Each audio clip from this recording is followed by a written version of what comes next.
సాక్ష్యములు ప్రచురపరచబడును గాక. దేవుడు సమకూర్చిన గాక. మసలు గొంగలి చీడపురుగులు తిన్న సమస్త పంట దేవుడు సమకూర్చిన కూర్చొని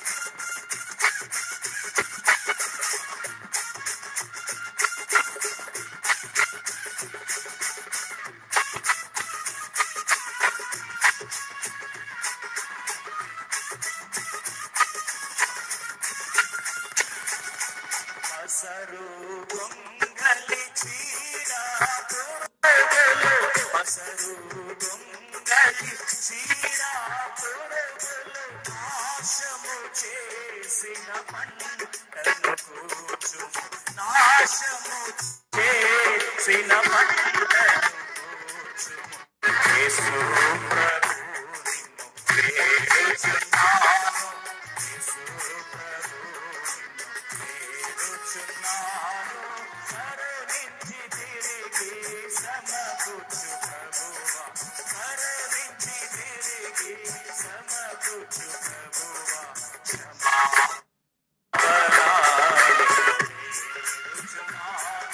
క్షమాపణ నిన్ను వేడుచున్నాను ఆఖరి మాట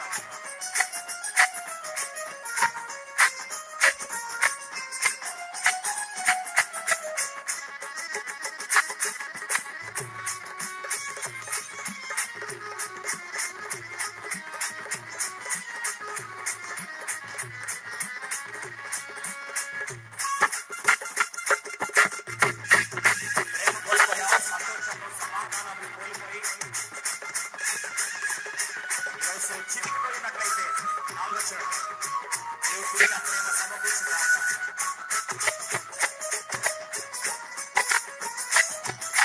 ప్రేమ సంతోషానందములను ప్రేమ సంతోషానందములను ప్రధాన యాజక పోగొట్టుకొంటిని ప్రధాన యాజక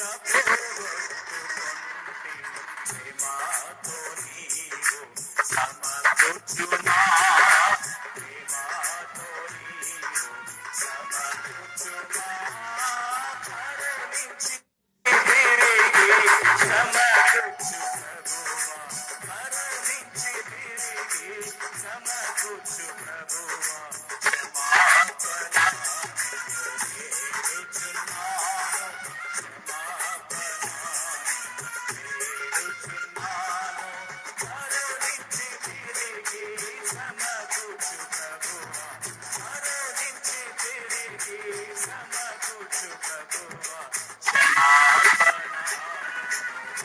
వేడుచున్నాను క్షమాపణ వేడుచున్నాను.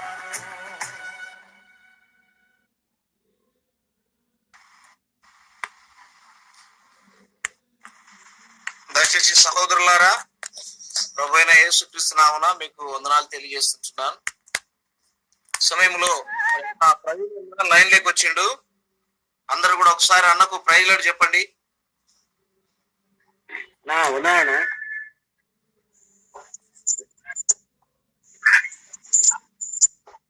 అన్న ప్రైజ్లాడు అన్న. అన్న వందనాలు అన్న. ప్రైజ్లాడు. వందనాలు బ్రదర్. వందనాలు బ్రదర్. సమయంలో మరి ప్రారంభ ప్రార్థన పాములపాడు సేవకుడు విజయరాజ్ అన్న చేస్తాడు. ప్రకటన ఏనండి, జాగ్రత్తగా వాక్యం వినేటప్పుడు మ్యూట్ లో పెట్టుకొని వాక్యం వినండి. తర్వాత బైబిల్, నోట్బుక్, పెన్ను దగ్గర పెట్టుకోండి. చెప్పబడుతున్న ప్రతి మాట బైబిల్లో నోట్ చేసుకోండి. జాగ్రత్తగా వాక్యం వినండి. అలాగ మనం సిద్ధపడదాం. ప్రార్థన చేయండి.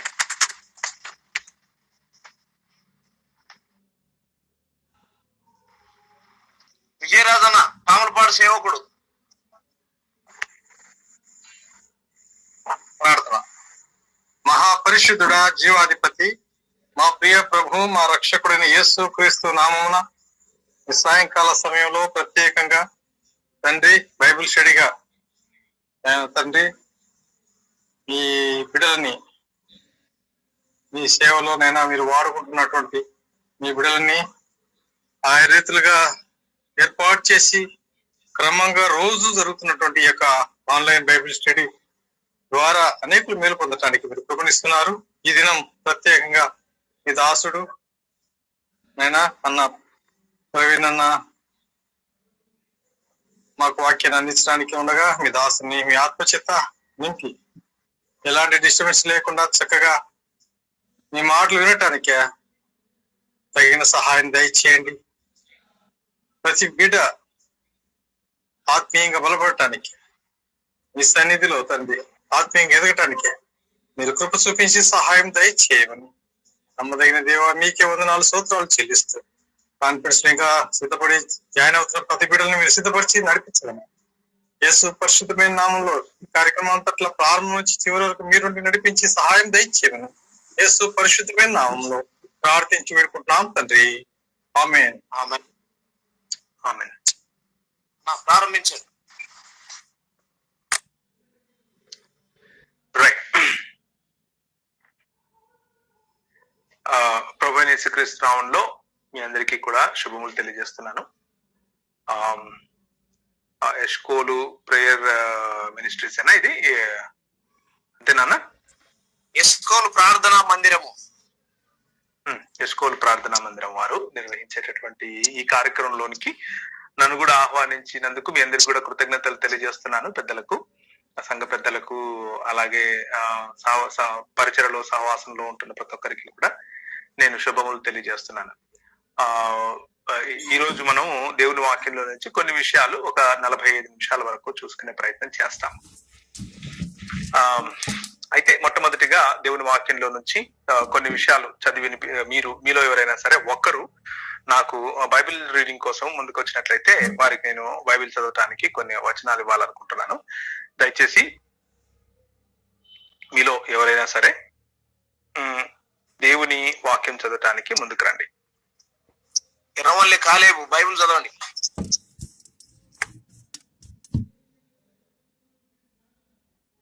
ఓకేనా? రోమీయులకు రాసిన పత్రిక 8వ అధ్యాయము 31 నుంచి 39 వరకు.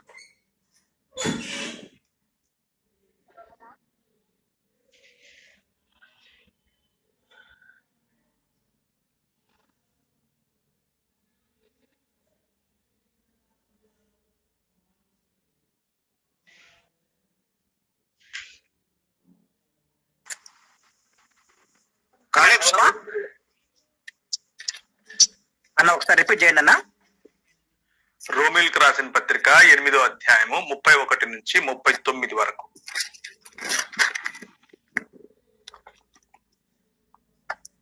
ఓకేనా? రోమా 8వ అధ్యాయము 31 నుంచి 39 వరకు. ఇట్లుండగా ఏమందము, దేవుడు మన పక్షమునుండగా మనకు విరోధి ఎవడు? తన సొంత కుమారుని అనుగ్రహించుటకు వెనుక తీయక మన అందరి కొరకు ఆయనను అప్పగించిన వాడు ఆయనతో పాటు సమస్తమును మనకెందుకు అనుగ్రహింపడు? దేవుని చేత ఏర్పరచబడిన వారి మీద నేరం మోపువాడెవడు? నీతిమంతులుగా తీర్చువాడు దేవుడే. శిక్ష విధించువాడెవడు? చనిపోయిన క్రీస్తు యేసే. అంతేకాదు, మృతులలో నుండి లేచిన వాడును, దేవుని కుడిపార్శ్వమున ఉన్నవాడును, మన కొరకు విజ్ఞాపనము చేయువాడును ఆయనే. క్రీస్తు ప్రేమ నుండి మనల్ని ఎడబాపు వాడెవడు?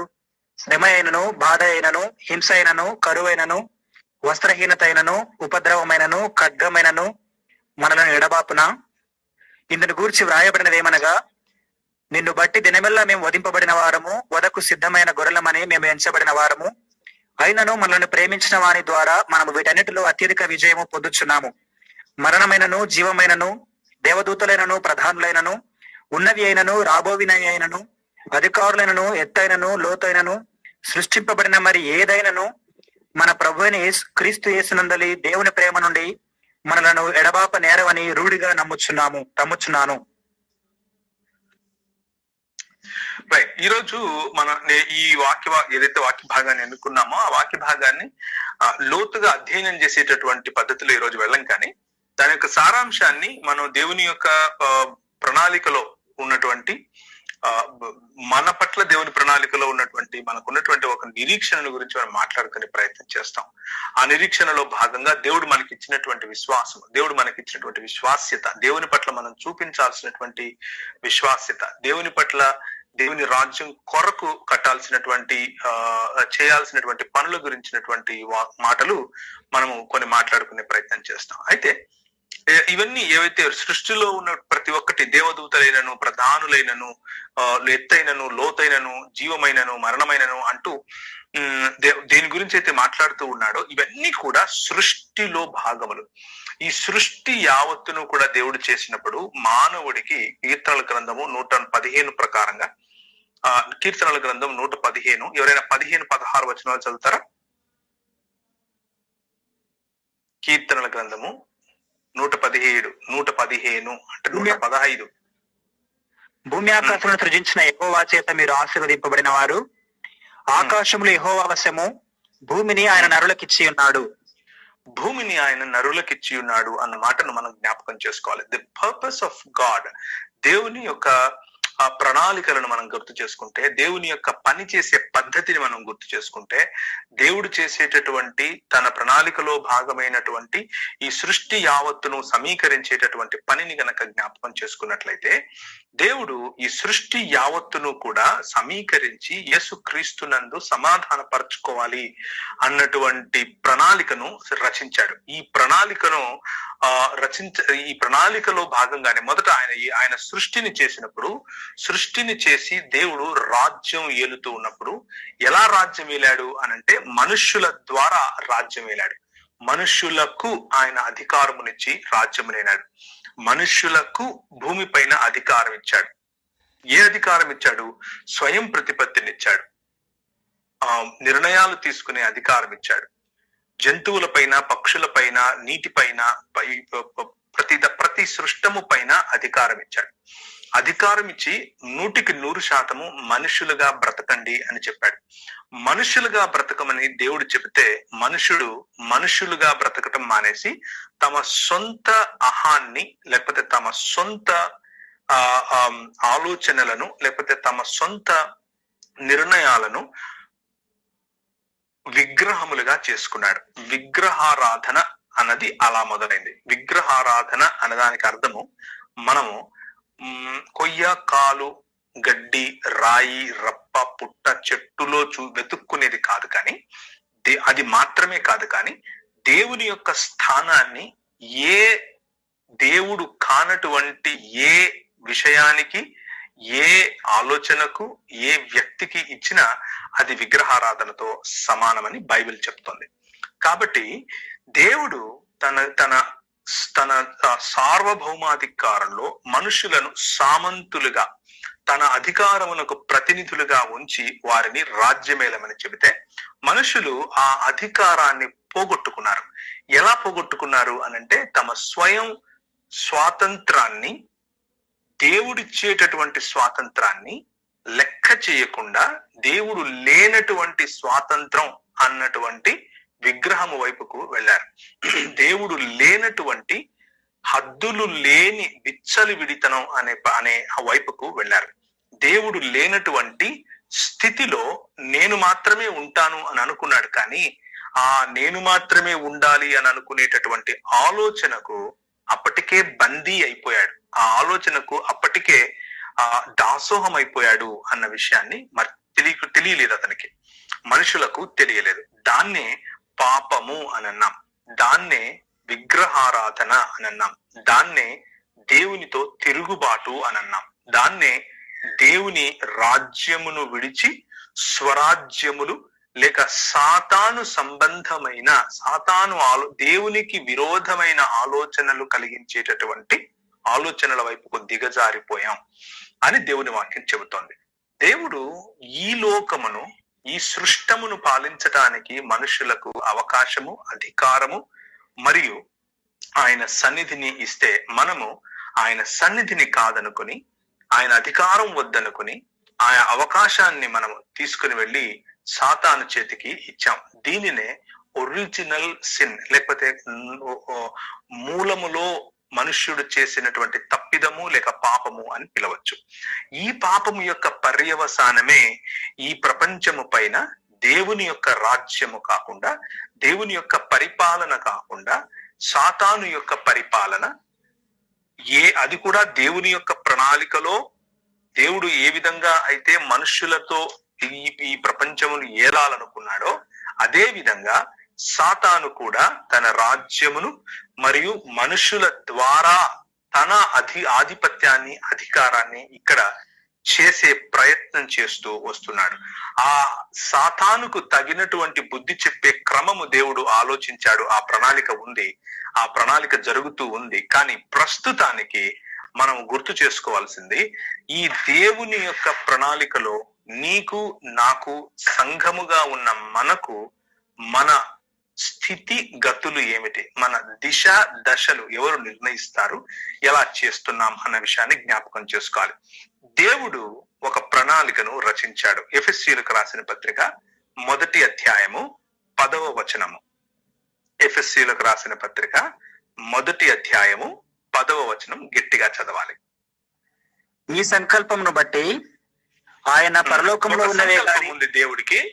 ఆ సంకల్పం ఏమిటి అనేది ఇప్పుడు చెప్తున్నాడు. దాని పైన 8, 9 వచనాలు చదివితే గనక సంకల్పమునకు ముందు చదవండి. కాలం సంపూర్ణమైనప్పుడు జరగవలసిన ఏర్పాటును బట్టి ఆయన తన దయా సంకల్పము చొప్పున తన చిత్తమును గూర్చిన మర్మమును మనకు తెలియజేసి, మనకు సంపూర్ణమైన జ్ఞాన వివేచన కలుగుటకు ఆ కృపను మన ఎడల విస్తరింపజేసెను. ఈ సంకల్పమును ఆయనకు ఒక సంకల్పం ఉంది. ఆయన చిత్తమును గురించినటువంటి తన చిత్తాన్ని జరిగించే ఒక సంకల్పం ఉంది. ఆ సంకల్పాన్ని బట్టి ఏం చేస్తున్నాడు అని అంటే, చదవండి, కంటిన్యూ ప్లీజ్.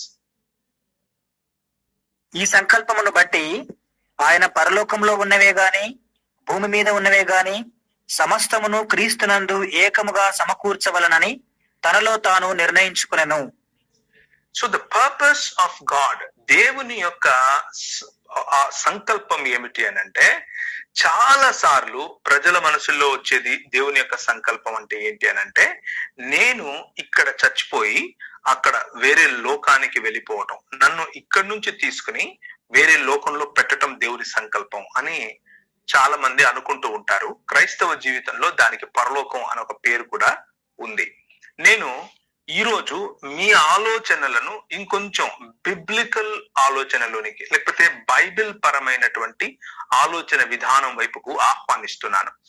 దేవుని ప్రణాళిక ఏమిటి, దేవుని యొక్క సంకల్పం ఏమిటి అని అంటే, పరలోకముందున్నవే గాని భూలోకముందున్నవే గాని సమీకరించాలి, యేసు క్రీస్తునందు ఆయన సమీకరించాలి అన్నది దేవుని యొక్క ప్రణాళిక, దేవుని యొక్క సంకల్పం. ఆ సంకల్పంలో భాగంగా మిగిలినవన్నీ కూడా ఆయన చేస్తున్నాడు. మన ఆలోచన ఇక్కడ బ్రతికి ఉండటానికి, ఇక్కడ పరిచర్యకు ఎటువంటి ఆలోచన ఉపయోగపడుతుంది, ఎటువంటి భావజాలం మనలకు స్ఫూర్తినిస్తుంది అన్న విషయాన్ని జ్ఞాపకం చేసుకుంటూ బైబిల్లోని అంశాలను మనం చూసుకునే ప్రయత్నం ఈరోజు చేస్తాం.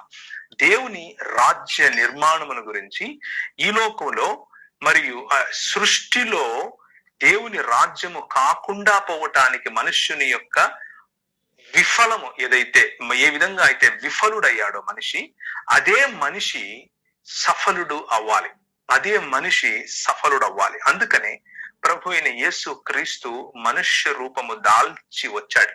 మనుష్య రూపము దాల్చి వచ్చి ఏ పాపమును ఆయన, లేకపోతే ఏ విగ్రహారాధనను, అనగా దేవునికి వ్యతిరేకమైన, దేవునితో తిరుగుబాటు చేసేటటువంటి అవిధేయతను ఆయన చెయ్యకుండా, హెబ్రీయులకు రాసినటువంటి పత్రిక 5వ అధ్యాయంలో చెప్పినట్లుగా, ఆయన శరీరధారి అయి ఉన్న దినములలో మహారోదనతోను ఆయన తన జీవన విధానాన్ని ఒక బలియాగముగా సమర్పించడం కారణంగా దేవునికి, అనగా తండ్రి అయిన దేవునికి అవి గ్రాహ్యములుగా, అవి స్వీకరించడానికి సామర్థ్యం ఉన్నవిగా ఆయన జీవితాన్ని, ఆయన విధేయతను ఆయన కనబరచాడు. దేవుడు యేసు క్రీస్తులో ఉన్నటువంటి 100% మానవుడైనటువంటి యేసుక్రీస్తు, 100% దేవుడైనటువంటి యేసు మానవత్వమును ధరించి 100% మానవుడిగా వచ్చి ఆదాము కోల్పోయినటువంటి దేవుని రాజ్యమును తిరిగి మనుష్యుల కొరకు సంపాదించాడు. ఈ రోజు దేవుని రాజ్యమును గురించి మనం చూస్తున్నాం. మనము పలికే సువార్త, మనం చెప్పే సువార్త ఈ దృక్పథం దృక్పథములో గనక మనం సరిగ్గా నిలబడితే అందరికీ స్పష్టంగా అర్థమవుతుంది. చాలా సార్లు మనం చెప్పే సువార్త కానీ మనం మాట్లాడే మాటలు కానీ కన్ఫ్యూజింగ్ గా ఉంటాయి ప్రజలకు. ఎందుకు కన్ఫ్యూజింగ్ గా ఉంటాయి అని అంటే, మనము చాలా సార్లు నువ్వు చస్తే ఎక్కడికి వెళ్తావు అన్నటువంటి సువార్త చెప్పే ప్రయత్నం చేస్తూ ఉంటాం. ఈ రోజు నువ్వు చచ్చిపోతే పరలోకం పోతావా, ఎందుకు, ఏమిటి, అసలు పరలోకం ఏమిటి, ఈ అన్ని విషయాలు తర్వాత మాట్లాడుకుందాం. కానీ ఈ రోజు మనం మాట్లాడుకోవాల్సిన విషయం ఏమిటి అని అంటే, యేసుక్రీస్తు ప్రకటించినటువంటి సువార్త ఏదైనా ఉందా? యేసుక్రీస్తు ప్రకటించిన సువార్త ఏమిటి అని ఆలోచిస్తే మార్కు సువార్త 1వ అధ్యాయంలోనే మనకు కనిపిస్తుంది. కాలము సంపూర్ణమైన పిమ్మట యేసు దేవుని రాజ్యము వచ్చి ఉన్నది, మారు మనస్సు పొందుడి అని ప్రకటించడం ఆరంభించాడు. దేవుని రాజ్యమును గురించినటువంటి సువార్త చెప్పాలి. సువార్త అన్నది చచ్చిపోతే పరలోకం పోతావా నరకం పోతావా అన్నంత సంకుచితమైన, తక్కువలో, లేకపోతే అది కూడా ఒక భాగమే అయినప్పటికీ అది మాత్రమే కాదు, అది ఒక భాగము.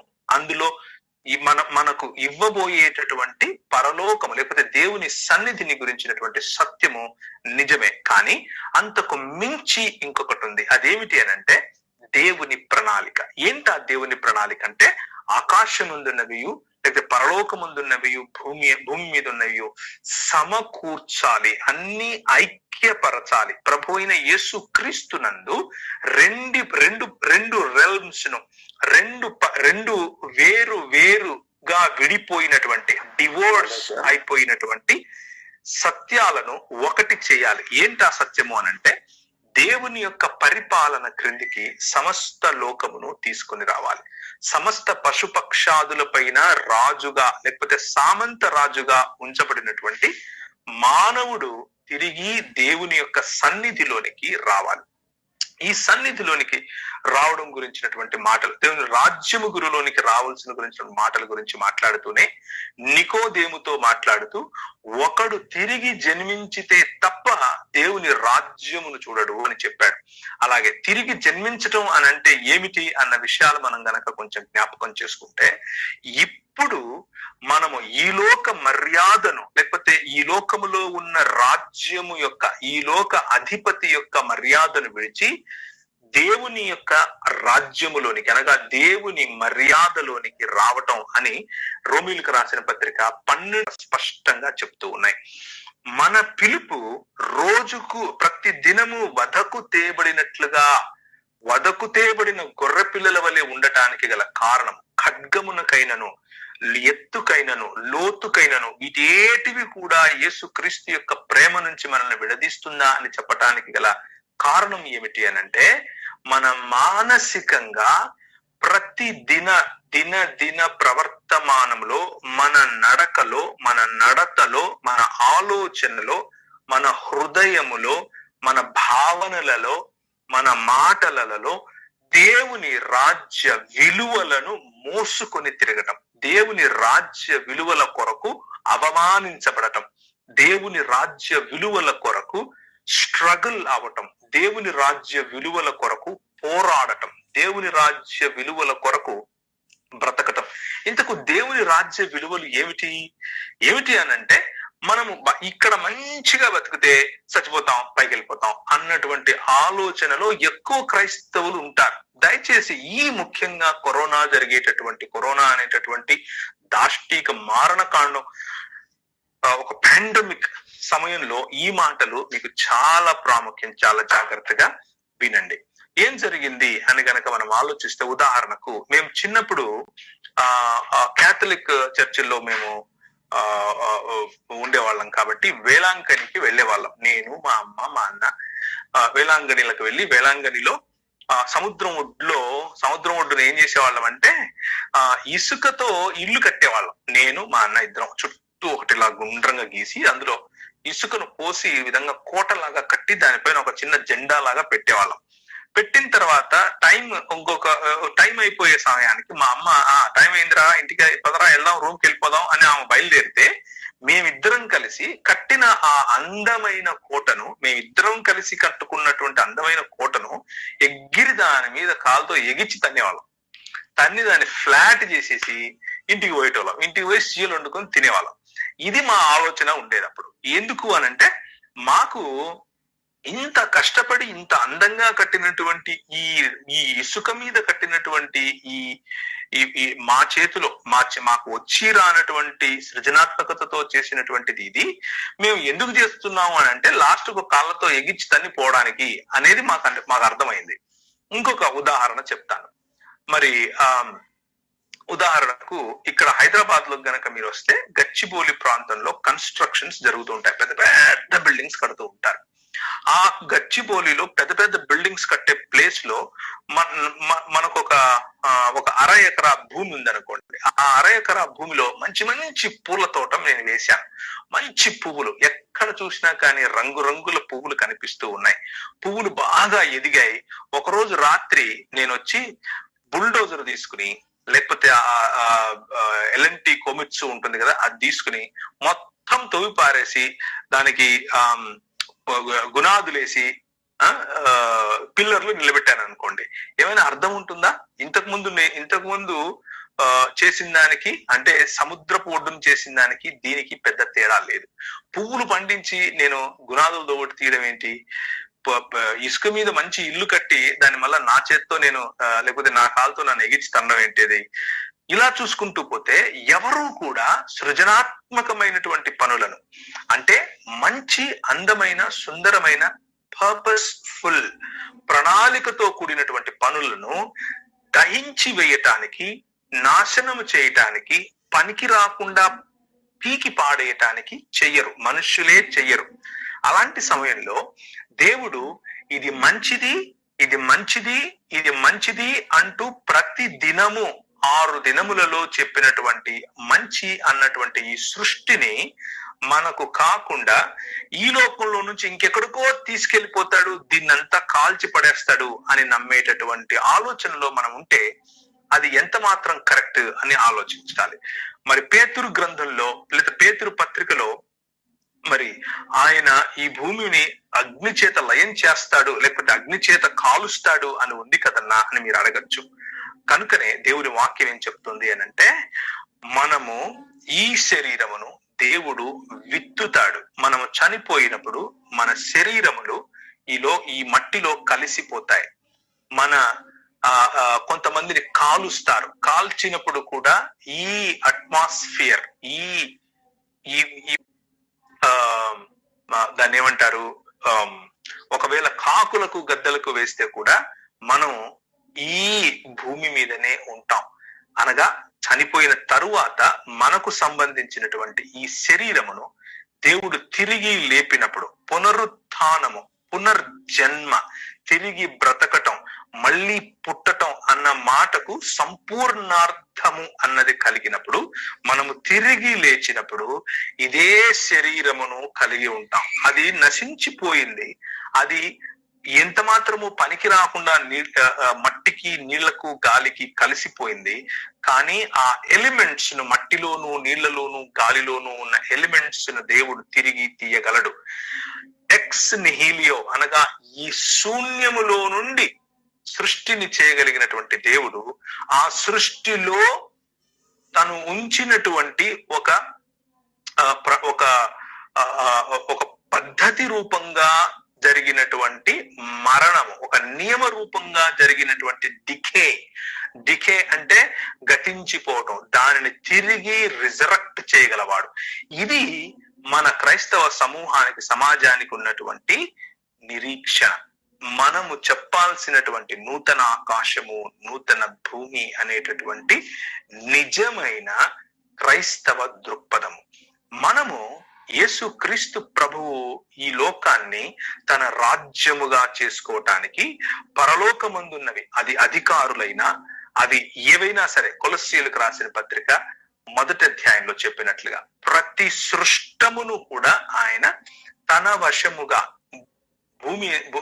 ఆకాశము నా సింహాసనము, భూమి నా పాదపీఠము అని అన్నప్పుడు ఆకాశము మరియు భూమిని కలిపేటటువంటి ఆయన శరీరమును మనం చూడాలి అని ఆయన ఆశించాడు. ఆయన కూర్చున్నటువంటి సింహాసనం, ఆయన కాలు పెట్టుకున్నటువంటి పాదపీఠం, ఈ రెండిటి మధ్య కనెక్టివిటీ ఆయన అని మనం అర్థం చేసుకోవాలి. ఆయన రాజ్యమును ఇక్కడ చూడాలి అన్నది, ఆయన రాజ్యమును ఇక్కడ స్థాపించాలి అన్నది ఆయన యొక్క ప్రధానమైనటువంటి ప్రణాళిక, లేకపోతే ప్రధానమైనటువంటి ఆ యోచన. ఆ ప్రణాళికలో భాగంగా నువ్వు నేను ఈ లోకంలో ఉన్నాం అన్న విషయాన్ని జ్ఞాపకం చేసుకోవాలి. దేవుని యొక్క ప్రణాళికలో ఆయన రాజ్యముగా ఉండాలి అనే ప్రభువైన యేసుక్రీస్తు మత్తయి సువార్త 6వ అధ్యాయంలో మీరు ప్రార్థించినప్పుడు ఏమని ప్రార్థించండి అని అన్నాడంటే, పరలోకమందున్న మా తండ్రి, నీ నామము పరిశుద్ధపరచబడును గాక, నీ రాజ్యము వచ్చును గాక, నీ చిత్తము పరలోకమందు నెరవేరుచున్నట్లు భూమి యందు నెరవేరును గాక. ఆయన చిత్తము నెరవేరాలి. ఏంటి ఆయన చిత్తము? ఆయన రాజ్యము రావాలి. మనం ఏం చెప్తున్నాం? ఇక్కడి నుంచి ఇంకెక్కడికో వెళ్ళిపోవాలని చెప్తున్నాం. ఆయన ఏమంటున్నాడు? ఆయన వచ్చి మన మధ్య నివాసము చేయాలి అని అంటున్నాడు. జకర్యా గ్రంథం 2వ అధ్యాయము 8 నుంచి 11 వరకు చదివితే, యెహోవా తన పరిశుద్ధ స్థలమును విడిచి సియోను మధ్య నివాసము చేయటానికి వస్తున్నట్లుగా కనిపిస్తుంది. యెషయా గ్రంథం 50 నుంచి ఆ మిగిలిన వచనాలన్నీ ఈ మాట గురించే మాట్లాడుతున్నాయి. నేను వస్తాను, నేను వచ్చి మీ మధ్య నివాసం చేస్తాను, నా సన్నిధి మీకు తోడుగా ఉంటుంది, నేను వస్తాను. పాత నిబంధన గ్రంథం అంతా కూడా, అనగా ఈ క్రొత్త నిబంధనలో చెప్పబడినటువంటి సువార్త అంతా కూడా పాత నిబంధనలో చెప్పినటువంటి సువార్త యొక్క పొడిగింపే తప్ప క్రొత్తగా తీసుకొచ్చిందేమీ లేదు. నిబంధన ఏమిటి ఇక్కడ అనంటే, నేను మిమ్మల్ని నిర్వీర్యం చేయను, నేను మీకు తోడుగా ఉంటాను.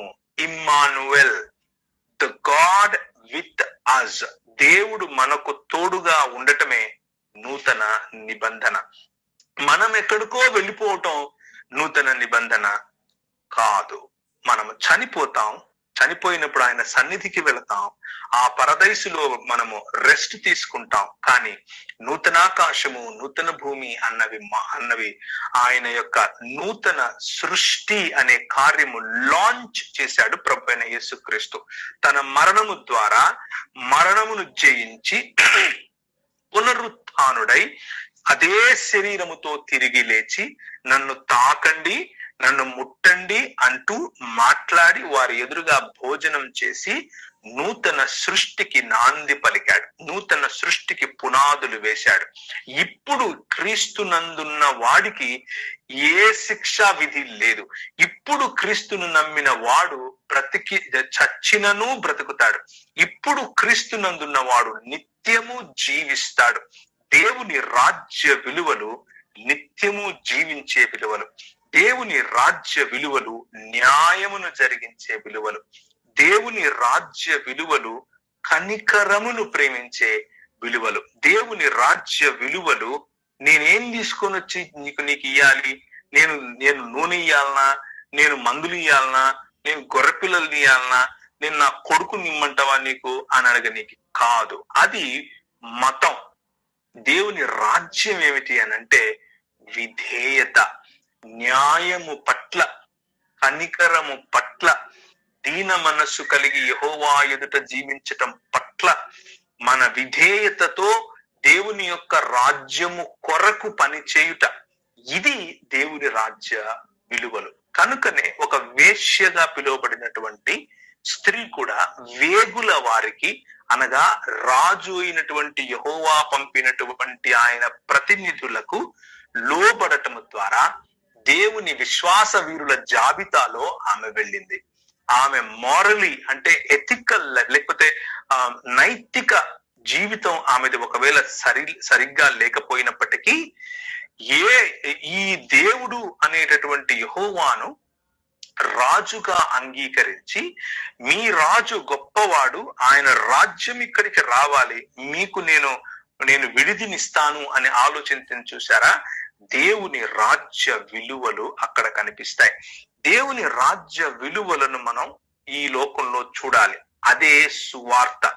దేవుని రాజ్య విలువలు ఈ లోకమును సమీకరించి, సమకూర్చి యేసు క్రీస్తు పరిపాలనలోనికి తీసుకొని రావటం, విద్యను ఆయన పరిపాలనలోనికి తీసుకొని రావటం, వైద్యాన్ని ఆయన పరిపాలన క్రిందికి తీసుకొని రావటం, న్యాయ వ్యవస్థను ఆయన పరిపాలన క్రిందికి తీసుకొని రావటం, సంబంధ బాంధవ్యాలను ఆయన పరిపాలన క్రిందికి తీసుకొని రావటం, ధనాన్ని ఆయన పరిపాలన క్రిందికి తీసుకొని రావటం, అలాగే మానసిక, ఆత్మీయ, సామాజిక విలువలను, రుగ్మతలను పారద్రోలటం, స్త్రీ పురుషుల మధ్య ఉన్న వివక్షను పారద్రోలి సమానత్వం అనే సామ్యవాదాన్ని చెప్పగలగటం, ఫలానా కులానికి, ఫలానా మతానికి, ఫలానా ప్రాంతానికి చెందినవాడు అన్నటువంటి భేషజాలు, వైషమ్యాలు, వివిధమైనటువంటి మనుషులను విడదీసేటటువంటి ఆలోచనలను చెరపట్టి క్రీస్తు పాదాలకు, అనగా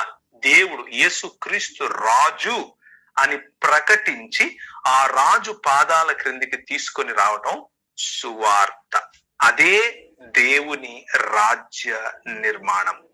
కనుక ఇంతకు ఈ పాండమిక్ సమయంలో ఈ రాజ్య సువార్త, లేకపోతే దేవుని కొరకు నేను ఏ విధంగా దేవుని రాజ్యం కొరకు నేను ఏ విధంగా కట్టగలుగుతాను అని ఆలోచిస్తే, దేవుడు మొదటి నుంచి కూడా ఆయన ప్రణాళికను మనకు చూపిస్తూనే వస్తున్నాడు. ఆదికాండం 2వ అధ్యాయం 15-16 వచనాల్లో ఉన్నట్లుగా మనిషికి సాగు చేయటము మరియు సంరక్షించటము అనే 2 విధానాలను దేవుడు చెప్పాడు. 2 పనులను చేయటము ద్వారా ఆయన ప్రాతినిధ్యం, ఆయన యొక్క సామంతులముగా మనము ఇక్కడ రాజ్యం చేయగలుగుతాం. 2 ఏంటవి? మొదటిది సాగు చేయాలి, కష్టించి పని చేయాలి. కష్టించి పని చేయటాన్ని ఆరాధనగా పిలుస్తాం, ఆరాధనలను పోగేయటంగా పిలుస్తాం. దేవుని యొక్క సృష్టిలో క్రమాన్ని విస్తరింప చేయటాన్నే ఆరాధన అని అన్నారు. మనము రోజు రోజుకు సంకుచితమైన ఆలోచనలోనికి వచ్చి కేవలము భజన చేసి చప్పట్లు కొడితే, హల్లెలూయా అని చేతులు ఎత్తితే ఆరాధన కాబోలు. నోటితో మంచి మంచి మాటలు, అవతలి వారు వింటే చాలా ఆత్మీయంగా ఫీల్ అయ్యేటటువంటి మాటలు మాట్లాడితే ప్రార్థన రూపంలో వాటిని ఆరాధన అనాలి అని మనం ట్రైన్ అయ్యాం. కానీ దేవుని వాక్యము ఆరాధనను ఒక భావనగా, ఒక పనిగా, ఒక జీవన విధానముగా, ఒక విధేయతగా, అర్పించగలిగినటువంటి శ్రేష్టమైన నడవడికగా చెబుతోంది.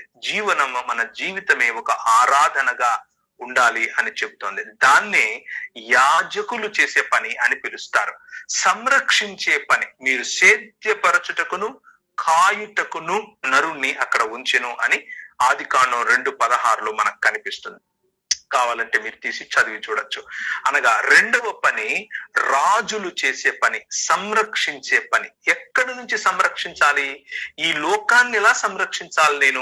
ఈ క్రమాన్ని నేను ఎలా సంరక్షించాలి అని అంటే, నిన్ను ఉంచిన పని, దేవుని రాజ్య ప్రతినిధిగా ఈరోజు ఎష్కోల్ ప్రార్థన మందిరాన్ని కర్నూలు చుట్టుపక్కల ప్రాంతాలలో ఉంచడానికి గల కారణం ఏమిటి అనంటే, ఆ రాజ్య విలువలు ప్రసరింప చేయాలి, రాజులుగా ప్రకాశింప చేయాలి, యాజకులుగా ప్రకాశింప చేయాలి. రాజులుగా సంరక్షించే బాధ్యతను తీసుకోవాలి, ఈ లోకాన్ని సంరక్షించే బాధ్యత. అలాగే ఈ లోకంలో ఆరాధనగా పనులను, మంచి పనులను, మీరు చేయు సత్క్రియలను చూచి పరలోకమందున్న నా తండ్రి మహిమ పడునట్లుగా అని ప్రభువైన యేసుక్రీస్తు ఇదే మత్తయి సువార్త 6వ అధ్యాయంలో 5వ అధ్యాయంలో ఈ 2 చోట్ల కూడా చెప్పటం మనం గమనిస్తాం. ఇదే 5వ అధ్యాయం మత్తయి సువార్తలో ప్రభువైన యేసుక్రీస్తు ఇంకొక చక్కటి మాట ఇశ్రాయేలు గురించి చెబుతూ వస్తున్నాడు. మీరు ఈ లోకమునకు వెలుగై ఉన్నారు, మీరు ఈ భూమికి ఉప్పై ఉన్నారు. భూమికి ఉప్పు అని అన్నాడు. మనం చాలా సార్లు చదివేటప్పుడు కూరలో వేసుకునే ఉప్పు గురించి మాట్లాడుతూ ఉంటాం. పర్వాలేదు, మన అవగాహనను బట్టి అలా చెప్పినా ఇబ్బంది ఏమీ లేదు. కానీ నిజానికి ప్రభు చెప్పిన మాట ఏమిటి అని అంటే, ఆ మృత సముద్రంలో వచ్చేటటువంటి ఉప్పును తీసుకుని వచ్చి, అంటే ఎక్కువ క్వాంటిటీలో, ఇంతింత కాదు, ఎక్కువ క్వాంటిటీలో తీసుకుని వచ్చి సేద్యం చేయటానికి, సాగు చేయటానికి భూమి మీద చల్లి దాన్ని దున్ని వదులుతారు. దున్ని ఈ ఉప్పును కూడా అందులో కలిపినప్పుడు, మట్టితో సమానంగా అది పూర్తిగా కలిసినప్పుడు అందులో ప్రోబయాటిక్స్ ను తీసుకొస్తుంది, అందులో సేంద్రియతను తీసుకుని వస్తుంది, అందులో చక్కటి పైరు పండటానికి అవసరమైన, ముఖ్యంగా ఆలివ్స్, ఆ తర్వాత ఫిగ్స్, ఇలాంటివి పండటానికి అవసరమైనటువంటి శ్రేష్టమైన మట్టిగా ఆ మట్టిని ఈ ఉప్పు తయారు చేస్తుంది. అలా అంటే మన పర్పస్, సంఘము యొక్క పర్పస్ ఏమిటి అని, ప్రణాళిక ఏమిటి, దీని వెనక ఉద్దేశ్యం ఏమిటి అని అంటే, దేవుని రాజ్యములో మంచి ఫలములు, ఈ సమాజములో మంచి ఫలములు రావటానికి మనము ఈ సమాజములో కలిసిపోవాలి. ఈ సమాజములో నుండి రుచిని తీసుకొని రావాలి, ఈ సమాజములో నుండి ఫలమును తీసుకొని రావాలి, మంచి పైరును పండింప చేయాలి. దేవుడు వచ్చి దాని మీద కాలుతో ఎగిచ్చితని మమ్మల్ని ఎక్కడికో తీసుకెళ్ళటం కాదు, ఇక్కడ ఈ లోకమును సంరక్షించాలి. ఈ లోకంలో మనము వెలుగుగా ఉన్నాం. ఇంతకు వెలుగు అన్న మాట ఎందుకు వాడాడు? మనము నిబంధన మందసము పెట్టేటటువంటి అతి పరిశుద్ధ స్థలమును గనక ఒక్కసారి ఆ గుడారము, ప్రత్యక్ష గుడారమును గురించి హెబ్రీయులకు రాసిన పత్రిక 8, 9, 10 ఈ చాప్టర్స్ లో మీకు స్పష్టంగా కనిపిస్తుంది. ఆ ప్రత్యక్ష గుడారములో ఉంచినటువంటి నిబంధన మందసము, పలకలు, ఏ పలకలు, అందులో దాని మీద రాయబడినటువంటి దేవుని ఆజ్ఞలు, ఆ తరువాత ఒక బౌల్, బంగారముతో చేసినటువంటి బౌల్, ఆ బౌల్లో మన్నా పెట్టబడి ఉంటుంది. అహరోను పట్టుకున్నటువంటి కర్ర ఉంటుంది, చిగురించినటువంటి కర్ర. దీన్ని మూత వేయగా ఆ మూత పైన 2 కెరూపులు కూర్చుని ఉండటం, అనగా దేవదూతలు ఉన్నట్లుగా అక్కడ చెక్కబడి ఉంటుంది. దాని ఎదురుగా ఒక దీప స్తంభము కనిపిస్తుంది. ఇవన్నీ దీప స్తంభము అనగా దివ్యలు పెట్టి వెలిగించేటటువంటి ఒక స్తంభం, ఇలా బ్రాంచెస్ లాగా, అనగా శాఖలుగా ఉన్నటువంటి ఒక స్తంభము మనకు కనిపిస్తుంది. 6 దీపములు ఉంటాయి. సో ఎనీవేస్, దాని గురించి నంబరింగ్ మళ్ళీ చూసుకోవచ్చు. ఈ దీప స్తంభము వెలుగుగా ఉండటం కోసం ఇశ్రాయేలును పిలిచాడు దేవుడు. ఇశ్రాయేలును ఎలా పిలిచాడు? ఈ లోకమంతటినీ సమకూర్చి, పరలోకమందున్నవే గాని భూమి మీద ఉన్నవే గాని సమకూర్చి, ఆయన యేసు క్రీస్తునందు ఐక్యపరచడం కోసం మనం ఇంతవరకు ఎఫెసీలకు రాసిన పత్రికలో చదివినట్లుగా చేసినటువంటి పనిని ఆయన మొదటగా నోవహు ద్వారా, ఆ తర్వాత అబ్రహాము ద్వారా, ఆ తర్వాత అబ్రహాము కుమారులైనటువంటి ఇస్సాకు, యాకోబుల ద్వారా, వారి పిల్లలైనటువంటి ఇశ్రాయేలీయుల ద్వారా, ఆ ఇశ్రాయేలీయులను లోకమునకు వెలుగు మరియు ఉప్పుగా పిలిచి, ఈ లోకములో వారికి ఇవ్వబడినటువంటి ఎంట్రస్టెడ్, అనగా ఈ పని చెయ్యండి అని ఏ పనినైతే ఇచ్చాడో ఆ పని ద్వారా దాన్ని చెయ్యాలి, ఈ లోకమును చక్కబెట్టాలన్నప్పుడు వారి విశ్వాస్యత కరువైనది. వారు మొదటగా ఆదాము ఏ తప్పు చేశాడో, విగ్రహారాధన, అదే తప్పులో వీరు, అదే పప్పులో వీరు కాలేశారు. ఇప్పుడు ఆయన ప్రణాళిక, యేసు క్రీస్తు అనబడినటువంటి నిజమైన మానవుడు, నిజమైన ఈ అందరికీ కూడా విమోచననివ్వగల, అందరినీ కూడా సమీకరించి దేవుని రాజ్యములో భాగముగా చేయగల ఒక 100% మనిషి, 100% మానవత్వము కలిగినటువంటి దేవాది దేవుడు వచ్చి ఇక్కడ ఆ ప్రణాళికను జరపటం మొదలు పెట్టాడు.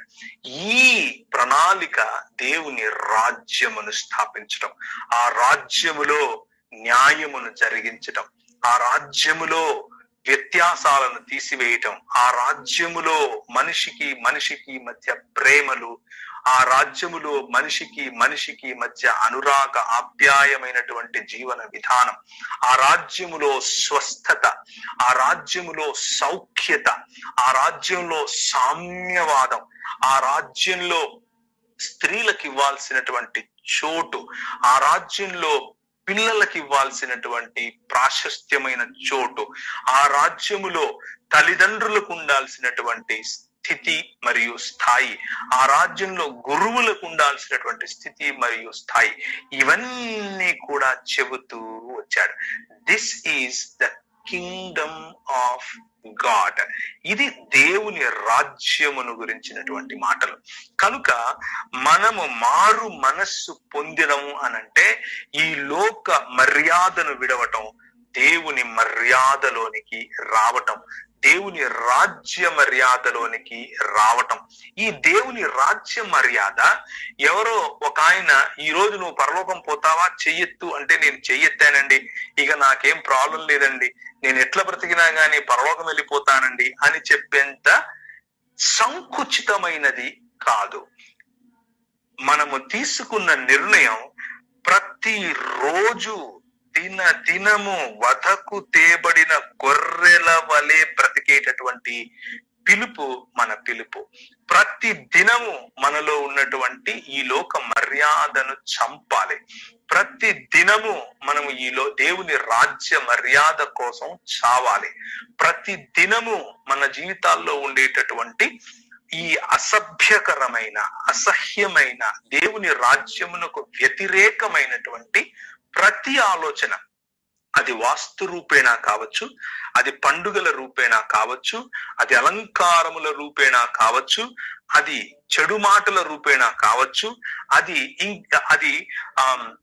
దాన్ని ఏమంటారు, స్త్రీలను గౌరవించకపోవడం కావచ్చు, అది పిల్లలను అబ్యూస్ చేయటం కావచ్చు, అది మన డబ్బును అబ్యూస్ చేయటం కావచ్చు, పరువు ప్రతిష్టల పేరట పెంచుకునే పగల రూపంలో కావచ్చు, ఏ రూపములో అయినా సరే విగ్రహారాధన గనుక మన జీవితంలో ఉంటే మనము ఆ విగ్రహముల వంటి వారం అవుతాం. నేను ముగిస్తాను. 115వ అధ్యాయం మళ్ళీ ఒకసారి 3 నుంచి చదవాలి. కీర్తనల గ్రంథం 115, అంటే 115 3 నుండి చదువుకుంటూ వెళ్ళాలి. మాతో ఆకాశమందున్నాడు, తనకిచ్చ వచ్చినట్లుగా సమస్తంలో ఆయన చేయుచున్నాడు. వారి విగ్రహములు వెండి బంగారువి, మనుషుల చేతి పనులు. వాటికి నోరుండియు పలుకవు, కన్నులుండి చూడవు, చెవులుండి వినవు, ముక్కులుండి వాసన చూడవు, చేతులుండి ముట్టుకొనవు, పాదములుండి నడుపు, గొంతుకతో మాట్లాడవు. వాటిని చేయువారును వాటి యందు నమ్మిక ఇంచువారందరూ వాటి వంటి వారై ఉన్నారు. ఇశ్రాయేలీయులారా, వాటిని చేయువారును మరియు వాటి యందు నమ్మకముంచువారును వాటి వలె అవుతారు. మనము నిర్మించుకునే విగ్రహాలు వెండి బంగారములతో కావచ్చు, మన సొయ్యంతో కావచ్చు, మన అహంకారముతో కావచ్చు, దేవుని స్థానాన్ని దేనికిచ్చినా సరే కొంతమంది మనుష్యులను వారిని వారే విగ్రహములుగా మార్చుకుంటే, కొంతమంది అందచందాలను, చదువు సంధ్యలను, ఆస్తిపాస్తులను, కులమును, గుణమును, ఇలా చాలా విషయాలను విగ్రహాలుగా చేసుకుంటారు. అయితే దేవుని వాక్యం ఏం చెప్తుందంటే, వాటిని నమ్మువారు, వాటి యందు నమ్మిక ముంచువారు, వాటి చేయువారు వాటి వంటి వారవుతారు. ఆ సమాజములు, ఆ దేశములు, ఆ ప్రపంచము ఏమైపోతుంది అనంటే కన్నులుండి చూడలేనిదిగా మారుతుంది, చెవులుండి వినలేనిదిగా మారిపోతుంది, ముక్కుండి వాసన చూడలేనిదిగా మారుతుంది, చేతులుండి పని చేయలేనిదిగా మారుతుంది. దీన్నే పతనావస్థ అని పిలుస్తాం. దీన్నే చస్తూ చావటం అని పిలుస్తాం. జీవశవాలుగా మారిపోయేట్లుగా దేవుని వాక్యము చెబుతోంది. యెహోవా యందు నమ్మిక ఉంచుడి ఇశ్రాయేలీయులారా అంటూ తర్వాత చెప్తాం. మన దేవుడు జీవము గలవాడు, మన దేవుడు చూస్తాడు, మాట్లాడతాడు. ఆయన యందు నమ్మిక ఉంచువారు ఒకరోజు ఆయన మనల్ని ఆయన స్వరూపమందు ఆయన పోలిక చొప్పున ఎలా చేశాడో అలాగే ఒకరోజు మనం మారబోతున్నాం. ఇప్పుడు ఆయన పోలిక చొప్పున ఆయన స్వరూపంలో చేసిన మనము ఆ ప్రభావాన్ని, ఆ మహిమను కోల్పోయాం. ఎలా కోల్పోయాం? దేవుడిచ్చిన మహిమను కోల్పోయింది ఎలా అంటే ఆయనకు వ్యతిరేకమైనటువంటి భావజాలములోనికి, ఈ లోక సంబంధమైన రాజ్యములోనికి వెళ్ళిపోయాం కనుక స్వార్థము, ఎదుటివాడిని చంపటం, ఎదుటివాడిని నశింపచేయటం, ఎదుటివాడిని ధిక్కరించటం, కుటుంబాన్ని విచ్ఛిన్నం చేయటం, ఇలా చాలా సందర్భాల్లో, చాలా విషయాల్లో, చాలా రంగాలలో మనం దేవునికి దూరం అయిపోయాం. కానీ ఆకాశమందున్నటువంటి ఆ పవిత్ర లేకపోతే ఆ పరిశుద్ధమైనటువంటి పట్టణము మన కోసం దిగి రాబోతోంది. ఆ పట్టణము అనగా దేవుని పరిపాలన మన మధ్యకు ఇప్పటికి వచ్చేసింది, వస్తూ ఉంది. నువ్వు నేను చేసేటటువంటి జీవన విధానములో మనం ఏర్పరచుకున్నటువంటి రాజులైన యాజక సమూహముగా పిలుచుకున్నటువంటి దేవుని యొక్క ప్రణాళికలో ఆయన రాజ్యము కొరకు పని చేసేటటువంటి ఆ జీవితంలో మనం సాధ్యం ఇప్పటికి చూస్తున్నాం. 1 పేతురు 2వ అధ్యాయంలో మనకు చెప్పినట్లుగా 1 పేతురు 2వ అధ్యాయంలో 9వ వచనంలో మనకు కనిపిస్తుంది, మీరు అంధకారములో నుంచి ఆశ్చర్యకరమైన వెలుగులోనికి ఎందుకు పిలువబడ్డారు అని అంటే, రాజులైన యాజక సమూహములుగా పిలువబడి మిమ్మును పిలిచిన వాని గుణాతిశయములను అంటే ఆయన గుణముల యొక్క గొప్పతనాన్ని ప్రకటించడం కోసం పిలువబడ్డాం. అంతేకాని మన గురి చచ్చిపోయి ఎక్కడికో వెళ్ళటం కాదు. మన గురి ఇక్కడ నెరవేరటం.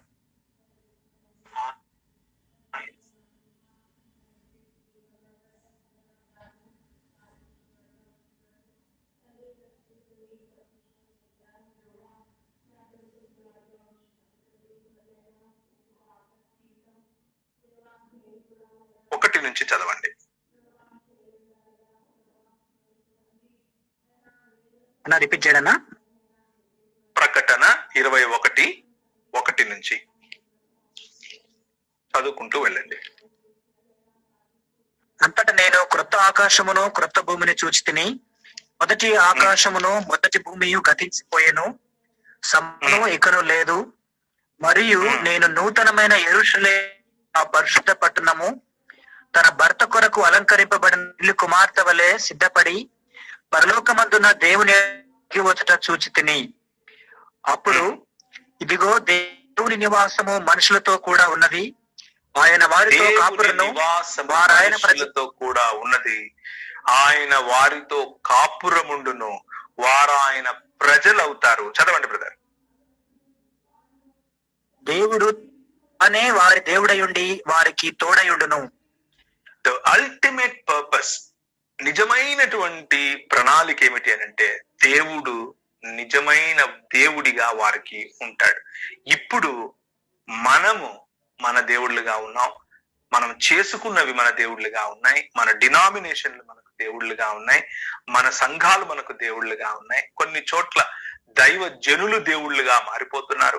ఇలా దేవుని స్థానాన్ని పలు రకాలుగా మనము విస్తరింపచేసాం. దేవుని స్థానాన్ని పలు రకాలుగా పలు ప్రజలకు, పలు వస్తువులకు మనం పంచిపెట్టాం. కానీ దేవుని రాజ్య విలువలలో ఆయన మాత్రమే దేవుడై మనకు ఉంటాడు. 22వ వచనం చదవండి. 22 నుండి.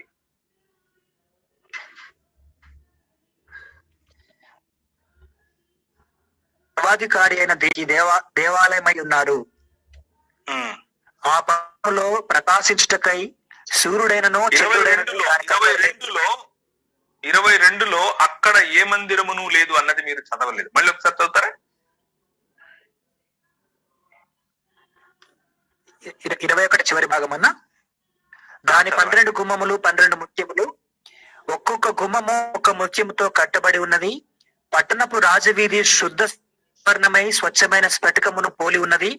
దానిలో ఏ దేవాలయము కనబడలేదు, సర్వాధికారి దేవాలయము లేదు. చదవండి. సర్వాధికారి అయిన దేవుడకు ప్రభువును గొర్రెపిల్లయు దానికి దేవాలయమై ఉన్నారు. ఆ పట్టణములో ప్రకాశించుటకై సూర్యుడైనను చంద్రుడైనను దానెక్కరలేదు. దేవుని మహిమయే దానిలో ప్రకాశించుచున్నది. గొర్రెపిల్లయే దానికి దీపము. జనములు దాని వెలుగునందు సంచరింతురు. భూరాజులు తమ మహిమను దానిలోనికి తీసుకుని వత్తురు. అక్కడ దాని మహిమను వారి మహిమను ఆ రాజ్యంలోనికి తీసుకుని వస్తారు. ఈ భూరాజులు వారి మహిమను మోసుకొని రావాలి అని అంటే ఇప్పుడు రాజులైన యాజక సమూహముగా ఉన్న మనము భూరాజులమై ఈ లోకములో దేవుని రాజ్య ప్రభావాన్ని చూపించాలి. వెలిగే దివ్యలుగా జ్యోతులుగా ఉండాలి. ఆయన రాజ్యం వస్తూ ఉండగా ఈ లోకమును సిద్ధపరచాలి. దేవుని మందిరం అక్కడ ఉండదు అని ఎందుకు చెప్తున్నారు అనంటే మనకు గుడారం ఇవ్వబడింది.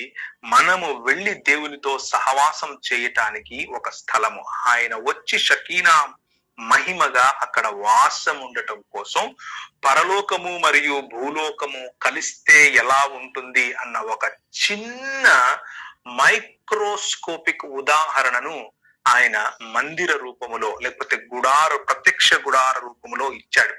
దాని యొక్క సంపూర్ణత ప్రభువైన యేసు క్రీస్తునందు దేవత్వము మరియు మానవ తత్వము కలిసినటువంటి శరీరమును, తిరిగి లేపబడినటువంటి మహిమ గల శరీరమును తీసుకొని రావటం కారణంగా ఆయన నూతన సృష్టి కార్యానికి పునాదులు వేసి ఇదిగో నేను తిరిగి వస్తాను, ఇదిగో నేను వచ్చినప్పుడు ఎలా ఉంటుంది అని చెబుతూ ఇప్పుడు భూరాజులు వారి మహిమను మోసుకొని ఈ రాజ్యంలో కాలు పెట్టడానికి ఆయన సన్నద్ధుడై నీకు నాకు ప్రతి సృష్టమునకు మరియు ప్రతి రాజ్యమునకు లేదా ప్రతి జనములకు, జన సమూహములకు, అన్ని జన సమూహాలకు లేకపోతే అన్ని రాజ్యములకు ఈ సువార్తను ప్రకటించండి, నేను నేర్పినట్లుగా వారికి నేర్పించండి అని చెప్తూ ఎక్లీసియా అనగా సంఘమును స్థాపించి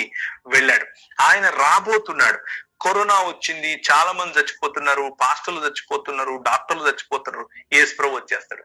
ఏం చేస్తాడు? వచ్చి తీసుకొని మనల్ని ఎక్కడికో ఇంకెక్కడికో తీసుకెళ్లిపోతాడు అన్నటువంటి మాటల దగ్గర మనం ఎక్కువగా ఫోకస్ చేస్తున్నాం. ఆయన వస్తాడు. ఆయన రావటం అంటే ఆయన ప్రకటించుకుంటాడు. ఆయన మన మధ్య, మనలో, మనతో ఇమ్మానుయేలుగా ఉన్నాడు. కానీ ఆయన భౌతికముగా ప్రకటించుకుంటాడు. ప్రకటించుకున్నప్పుడు ఈ లోకములో ఉన్న ప్రతి రాజ్యము ఆయన పాదముల క్రింద ఉంటుంది. ఆయన రాజ దండమును పట్టుకొని రాజ్యం చేస్తాడు. అయితే ఆయన రాజ్య దండము, ఆయన పరిపాలన మనం అనుకుంటున్నట్లుగా ఆయన మాట వినకపోతే వాడిని బాంబులతో వేసేయండి, వీడి మాట వినకపోతే తుపాకులు పెట్టి పేల్చి పడేయండి, వీడి మాట వినకపోతే వీడిని చంపే. నో. కనికరమును ప్రేమించే పద్ధతి, ప్రేమ, కనికరము, దయ, దీన మనస్సు కలిగినటువంటి ఆమోసు గ్రంథం 6వ అధ్యాయము 6 నుంచి 8 వరకు చదివితే ఈ విషయాలు మీకు అర్థమవుతాయి. సో దేవుని రాజ్య స్థాపనకు దేవుడు నిన్ను నన్ను ఇక్కడ ఒక సామంత రాజులముగా ఆనాడు ఏదేను తోటలో ఏ స్థితిగతులనైతే ఆదాముకిచ్చాడో అదే స్థితిగతులను తిరిగి ఇక్కడ పునరుద్ధరీకరించటానికి, అనగా నూతన ఆకాశము, నూతన భూమిని, పాత భూమినే గతించిపోవటం అనగా దాన్ని శుద్ధీకరించి అగ్నిలో మేలిమి బంగారము బయటకు వచ్చినట్లుగా నూతనముగా భూమి బయటకు రావటం, నూతనముగా ఆకాశము బయటకు రావటం, ఆ రెండు కూడా ఒక పాలన క్రింద ఉండటం జరగబోతోంది. దాన్ని మనము దేవుని యొక్క సన్నిధిగా పిలుస్తున్నాం. అది జరిగినప్పుడు మనకు దేవాలయం యొక్క అవసరం ఉండదు. అది జరిగినప్పుడు మనకు పరిశుద్ధ స్థలము లేకపోతే పరిశుద్ధం కాని స్థలము అన్నటువంటి తేడాలు ఉండవు. హోలీ ల్యాండ్ అని ఎక్కడికో పరిగెట్టాల్సిన అవసరం కాదు. భూమి యావత్తు కూడా ఆయన సన్నిధి తీసుకొని వచ్చినటువంటి హోలీ ల్యాండ్ గా మారబోతోంది. ఇప్పటికే ఆ పనిని ప్రభు మొదలెట్టాడు. 2000 సంవత్సరాలుగా దీనిని శుద్ధీకరిస్తున్నాడు. నువ్వు నేను ఆయన జత పనివారముగా ఇక్కడ పనిచేయబద్దులమై ఉన్నాం.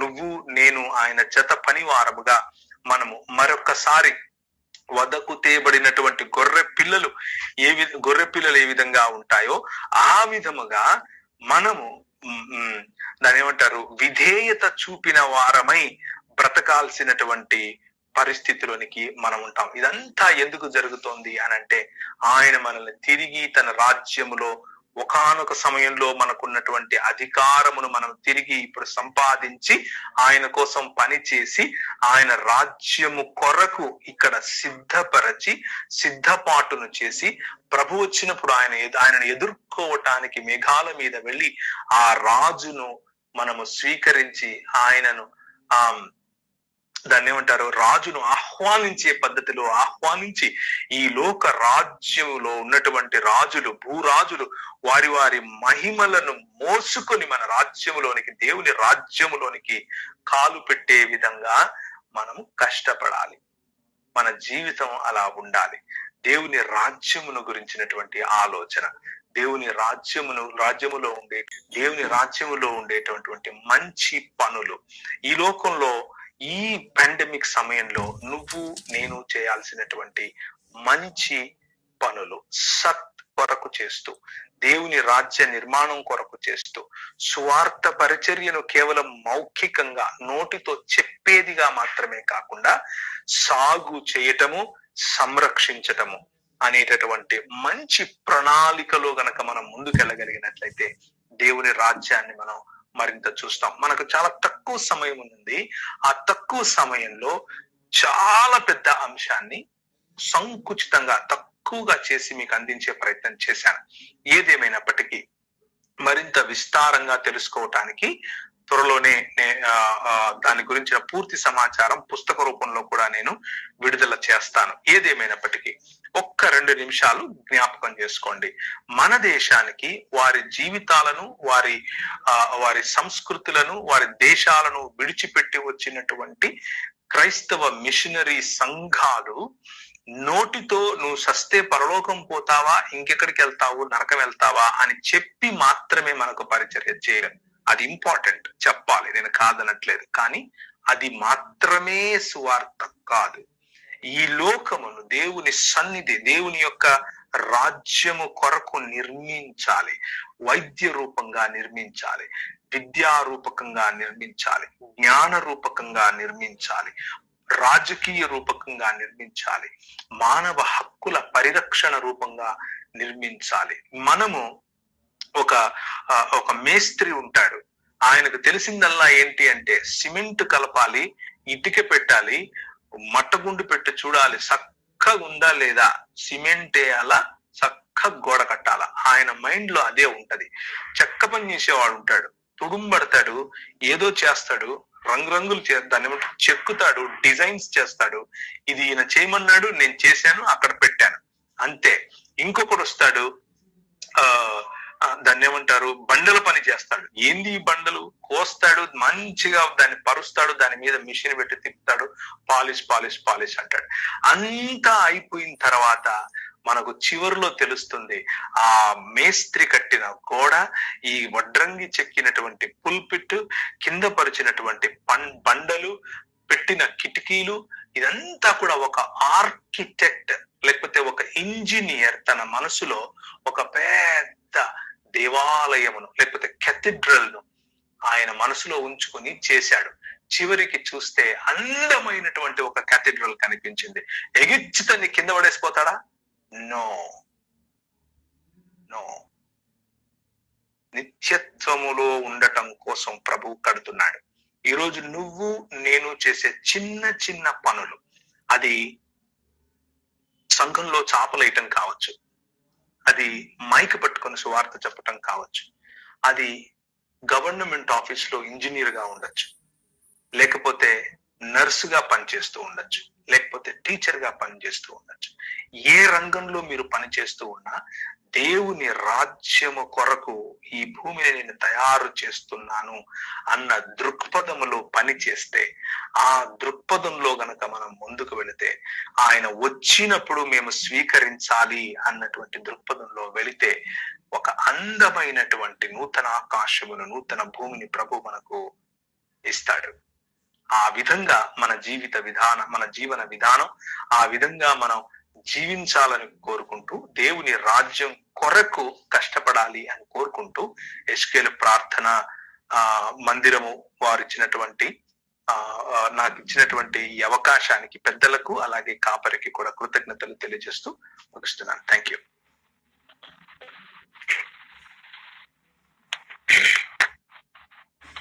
చక్కటి దేవుని రాజ్యమును గురించి చక్కటి వివరణ అన్న అందించాడు. బహుశా ఇప్పుడు అన్న చెప్తున్న మాటలు మీకు అర్థం కాకపోతే పుస్తక రూపంలో కూడా వస్తది అని చక్కటి మాటలు చెప్తూ వచ్చిండు అన్న. తర్వాత ఈ మెసేజ్ సిజేసిటి అనే యూట్యూబ్ ఛానల్లో కూడా ఇది లైవ్ పెట్టడం అయింది.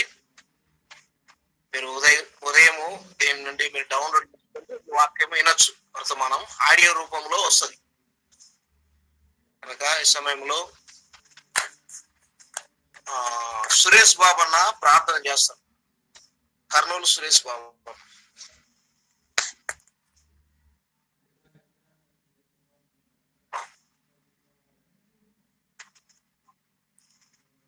అన్నా ప్రైజ్ లార్డ్ అన్నా. మమ్మల్ని ఎంతగానో ప్రేమించిన మా ప్రియ పరలోకపు తండ్రి, మీ పాదములకు స్తోత్రములు వందనములు చెల్లిస్తూ ఉన్నాము నాయన. ఈ దినంలో ప్రభువా నాయన అన్నగారితో ప్రభువా మీరు మాతో మాట్లాడించిన మాటలను బట్టి నీకు స్తోత్రములు వందనములు చెల్లిస్తున్నాం తండ్రి. ప్రభా ఈ మాటలు వినడానికి మీరు మాకు ఆయుష్నిచ్చిన దేవా నీకు స్తోత్రములు వందనములు చెల్లిస్తున్నాం. ఈ భయంకరమైన పరిస్థితులలో ఉన్నప్పటికీ మీరు మమ్మల్ని కాచి కాపాడుతూ సజీవులుగా ఉంటూ నిన్ను జ్ఞాపకం చేసుకోవడానికి, మిమ్మల్ని ఆరాధించడానికి ఈ యొక్క అమూల్యమైన సమయాన్ని బట్టి, ఈ జీవితాన్ని బట్టి నీకు స్తోత్రములు వందనములు చెల్లిస్తున్నాం ప్రభువా. ఈ రోజు ప్రభువా ఈ గూగుల్ మీట్ లో ఎంతమంది అయితే ఈ వాక్యము విన్నారో ప్రభువా, వారి జీవిత శైలిని మార్చుకొని దేవుని రాజ్యాన్ని భూమి మీద స్థాపించడానికి కావలసిన ప్రయత్నం వారి వంతుగా కృషి చేయడానికి వారి మనస్సులను మీరు ప్రేరేపించమని అడుగుతున్నాం తండ్రి. అనేకులను క్రీస్తు యేసునకు శిష్యులుగా తయారు చేస్తూ దేవుని యొక్క రాజ్య నిర్మాణంలో మేమంతా కూడా పనిచేసే పనిముట్లుగా మమ్మల్ని మీరు వాడుకొనమని సహాయం చేయమని, విన్న వాక్యాన్ని మీరు దీవించండి, ఆస్వాదించండి, మర్చిపోకుండా గుర్తుంచుకొని మేము మరలా నెమ్మది వేసుకుంటూ వాక్యపు వెలుగులో మా జీవితాలను మేము కట్టుకోవడానికి మీరు కృప చూపించుకొని, వాక్యం అందించిన ప్రవీణ్ అన్న గారిని మీరు జ్ఞాపకం చేసుకోనండి. ఆయన వాడుకుంటున్న విధానాన్ని బట్టి కూడా నీకు స్తోత్రములు. అనేక విధాలుగా మీరు ఆయన వాడుకోండి. ఇంకా అనేకమైన విషయాలు మాతో పంచుకోవడానికి మాకు సమయాలను మీరు దయచేయమని, సహాయం చేయమని, ఈ ఎస్కోలు ప్రార్థనా మందిరం వారు నిర్వహిస్తున్న ఈ యొక్క కార్యక్రమం దినదినము జయప్రదంగా నడిపిస్తున్న మీకు స్తోత్రములు వందనములు చెల్లిస్తూ ఇందులో ఎవరైతే పాల్గొన్నారో వారందరినీ ఆస్వాదించమని, నడిపిస్తున్న వారందరితో మీరుండమని, మీ సన్నిధి కాపుదలను వారికి దయచేయమని, వారిని వారి కుటుంబాలను కూడా మీరు ఆస్వాదించమని సహాయం చేయమని ఇది ఆగిపోకుండా ఇట్లే నిరంతరము జరగడానికి కూడా మీరు కృప చూపించమని మా ప్రభును మా రక్షకులకు క్రీస్తు యేసు నామమున ఈ ప్రార్థనను అడిగి వేడుకుంటున్నాం తండ్రి. ఆమేన్. ఎవరైనా ప్రశ్నించాలనుకుంటే చెప్పండి మెసేజ్ మీద, లేక మీకు ఏదైనా అర్థం కాని విషయాలు ఉంటే గినా మరి అన్నను అడగచ్చు. అన్న లైన్ లో ఉన్నాడు. దయచేసి సమయం వేస్ట్ చేయకుండా, సమయాన్ని ఎవరు కూడా వేస్ట్ చేయకుండా సద్వినియోగం చేసుకొని అడగవలసిన మరి ప్రశ్న చక్కగా నాకు అందిస్తే జవాబిస్తాను. అడగండి ఎవరు అన్న పేరునా?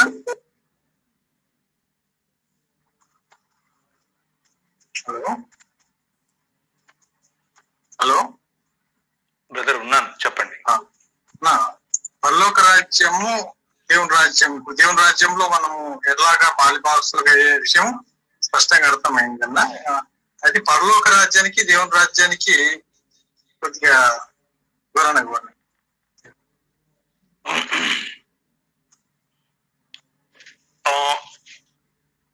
లూకా సువార్త మరియు మత్తయి సువార్త, ఈ ఈ మార్కు సువార్త కూడా అందులో భాగంగా, ఈ రెండిట్లో కూడా ఒకే మాటకు రెండు వేరు పదాలు, ఒకే భావానికి రెండు వేరు పదాలు ఉపయోగించారు.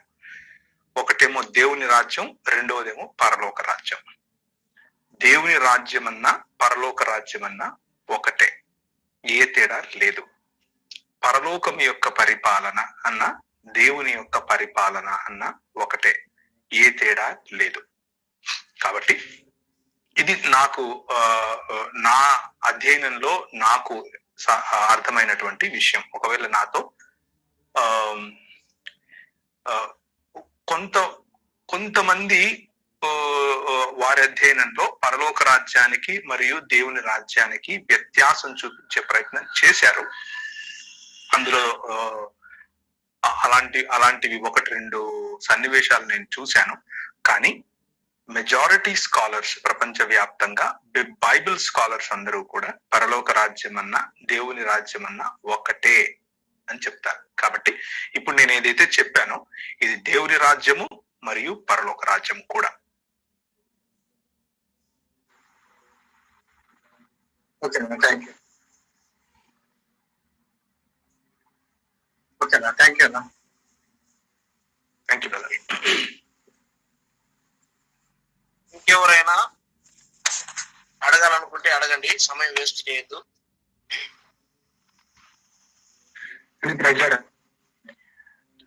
నాదొక చిన్న ప్రశ్న.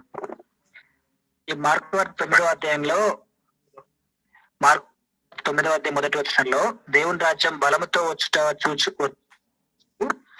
ఇక్కడ ఉన్న వారిలో కొంతమంది మరణం రుచి చూడరు చెప్పాడు కదా ప్రభు. అంటే దాని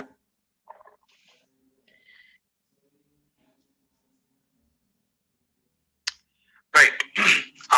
ఆ సందర్భము వెంటనే, ఆ సందర్భం తర్వాత ఆయన పేతురు, యాకోబు, యోహానును వెంట పెట్టుకుని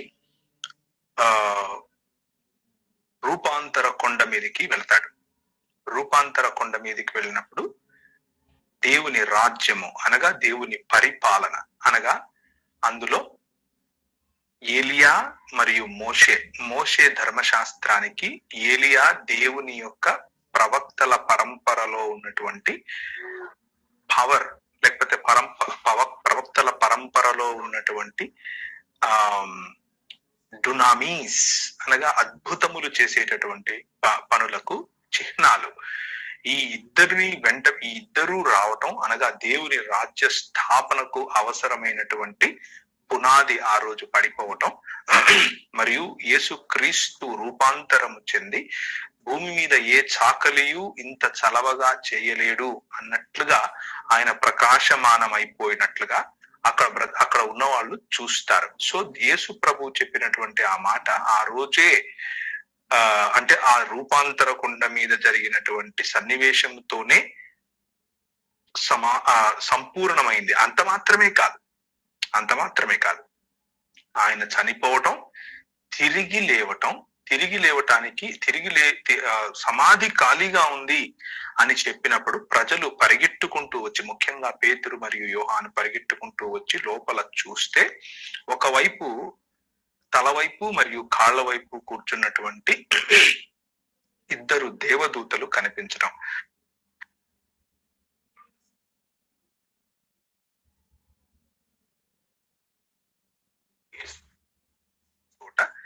ఇద్దరు దేవదూతలు కనిపించడం మనకు అదే మార్కు అలాగే లూకా సువార్తల్లో కూడా కనిపిస్తాయి. ఎందుకు అనంటే దేవుని రాజ్యము అనగా దేవుని సన్నిధి మానవులతో కలిసి ఉండటానికి, టు డ్వెల్ అమాంగ్ us, మనతో కలిసి ఉండటానికి, మనతో కాపురం ఉండటానికి ఆయన తన గుడారమును వేసెను. గుడారమును అనగా ఆయన కృపాసత్య సంపూర్ణుడై మన మధ్య నివసించెను అని తెలుగులో రాశారు. కానీ నిజానికి అది గుడారమును వేసెను అని రావాలి. యోహాను సువార్త 1వ అధ్యాయం గురించి మాట్లాడుతున్నాను. ఈ గుడారము దేవుని యొక్క సన్నిధిని చూపిస్తుంది.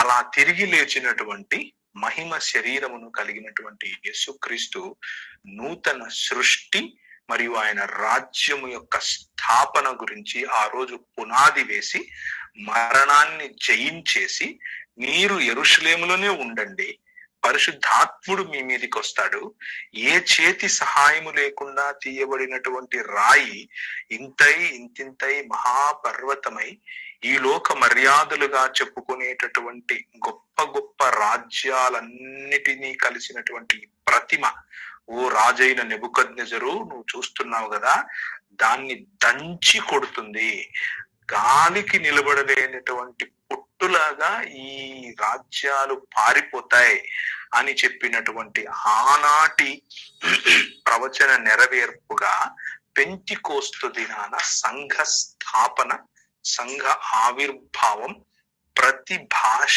మాట్లాడేవారు అక్కడ ఉండటం, దాని ద్వారా ఈ లోకములో ఏ చేతి సహాయం లేకుండా తీయబడినటువంటి సంఘం అనే యేసు క్రీస్తు శరీరం అనే రాయి స్థాపించబడటం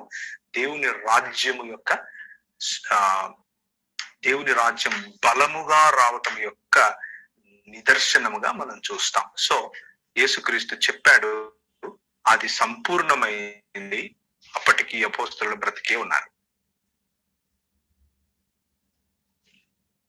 థ్యాంక్ యూ.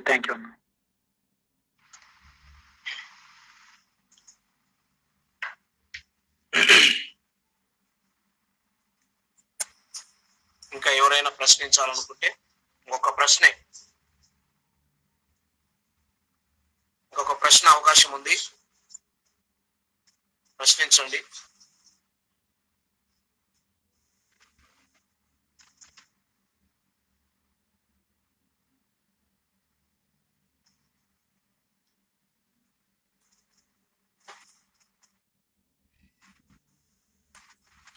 ఎవరు ప్రశ్నించడానికి ముందుకు రాలేదు కనుక అన్నా పేదడనా ఒక చిన్న ప్రశ్న. చెప్పండి. 1 కొరింథీ 15:50 అన్న, రక్తమాంసములు దేవుని రాజ్యమును స్వతంత్రించుకున్న నేరవు అని రాయబడిందన్న. దీని గురించి కొంచెం వివరణ ఇస్తారన్నా? తప్పకుండా. 1 కొరింథీ 15 మీరు ఒకవేళ బైబిల్ తీసి ఉంటే ఒకసారి తీసి పెట్టుకుని నేను ఇప్పుడు ఏదైతే చెప్పబోతున్నానో దాన్ని చదవండి. రక్తమాంసములు అంటే ఏమిటి అన్న విషయం మనకు అక్కడే చాలా స్పష్టంగా మనకు అర్థమైపోతుంది కదా. సో 15వ అధ్యాయంలో 14వ అధ్యాయంలో గనక మనం చూస్తే సందర్భం ఏమిటి,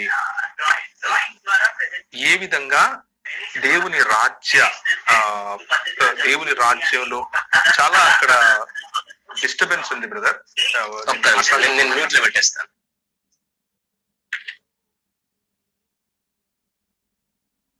రైట్. 1 కొరింథీయులకు రాసిన పత్రిక 14వ అధ్యాయంలో దేవుని రాజ్య విలువలు కలిగి సంఘములో ఏ విధంగా పవిత్రమైన జీవితం జీవించాలి, దేవుని రాజ్యమునకు సంబంధించిన జీవితం ఎలా ఉంటుంది, ఆరాధన ఎలా చేయాలి, ఎటువంటి ఆత్మీయ వరములు లేకపోతే ఆత్మ ఇచ్చేటటువంటి వరములను మరియు ఆత్మ ఫలమును ఫలించాలి అని చెబుతూ ఆత్మీయమైనటువంటి లేకపోతే ఆధ్యాత్మికమైన దేవుని రాజ్య నియమాలను గురించి మాట్లాడుతూ వచ్చినటువంటి అపోస్తలుడైన పౌలు 15వ అధ్యాయంలో 12వ వచనం నుంచి పునరుత్థానం గురించి మాట్లాడుతున్నాడు. పునరుత్థానంలో మనము పునరుత్థానము చెందినటువంటి శరీరములు కలిగి ఉంటాము. ఆ శరీరములు ఎటువంటి శరీరములుగా ఉంటాయి అంటూ మనకు చాలా విషయాలు చెబుతూ వస్తాడు. పునరుత్థాన సమయంలో మన దేహములు ఎలా ఉంటాయి, పునరుత్థాన దేహములు 35 నుంచి చదువుకుంటూ వస్తే అదంచినటువంటి వివరణ కనిపిస్తుంది. ఈ పునరుత్థాన దేహములు దేవుని యొక్క నూతన యెరూషలేము లేకపోతే నూతన భూమి, నూతన ఆకాశము అనేటటువంటి రియాలిటీ, అనేటటువంటి సత్యములోనికి, వాస్తవములోనికి వచ్చినప్పుడు ఈ లోక మర్యాద అయినటువంటి రక్తమాంసములు లేకపోతే ఈ లోక మర్యాద అయినటువంటి ఆలోచన పద్ధతులు అవి చెప్తున్నాడు. 50 నుంచి ఇప్పుడు మీరు నాకు చదువు కంటిన్యూ చేయండి, అది చదివి.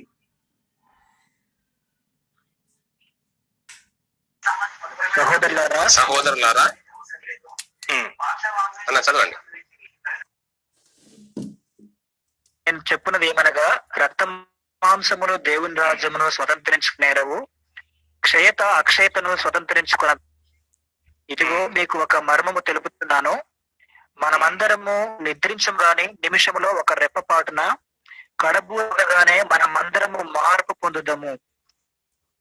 బూరం రోగుపుడు మృతులు అక్షయులుగా లేపబడుదురు, మనము మొదదుము. చాలు చాలు, మీరు తర్వాత చదువుతూ వెళ్ళండి, ఇంటికి వెళ్ళిన తర్వాత కూడా చూడండి. కానీ ఇక్కడ సందర్భం ఏమిటి అని అంటే, ఇప్పుడు రక్త మాంసములతో కూడినటువంటి బలహీనమైన శరీరం ఏదైతే, ఆ బలహీనమైన శరీరములో మనము నూతన ఆకాశము నూతన భూమిగా సంపూర్ణంగా దేవుని రాజ్యములోనికి, దేవుని పరిపాలన క్రిందికి ఈ భూమ్యాకాశములను ఆయన కొరగా మార్చినప్పుడు, ఈ శరీరములు రక్త మాంసములుగా ఇప్పుడు ఏ విధంగా అయితే బలహీనతలో ఉన్నాయో అటువంటివి కాకుండా మహిమ శరీరములు కలిగి ఉంటాయి. అక్షయతను సంపాదించుకున్నటువంటి శరీర ఆత్మలుగా కాదు, అక్షయత సంపాదించుకున్నటువంటి శరీరములుగా ఆ రాజ్యములో ప్రవేశిస్తాయి. అక్కడ మనము ఏ విధంగా అయితే ఆదాము పని చేశాడో, ఆదాము తిన్నాడో, ఆదాము పరిపాలన చేశాడో, ఆదాము దున్నాడో, ఆదాము సంరక్షించాడో, అవన్నీ కూడా మనము తిరిగి పరిశుద్ధమైన పవిత్రమైన నూతన ఆకాశము నూతన భూమి అనేటటువంటి రియాలిటీలో మనం ఉంటాము. అది శరీరము, కేవలము ఆత్మ కాదు అని చెప్పటం కోసము ఆయన ఆ మాటలు చెప్తున్నాడు.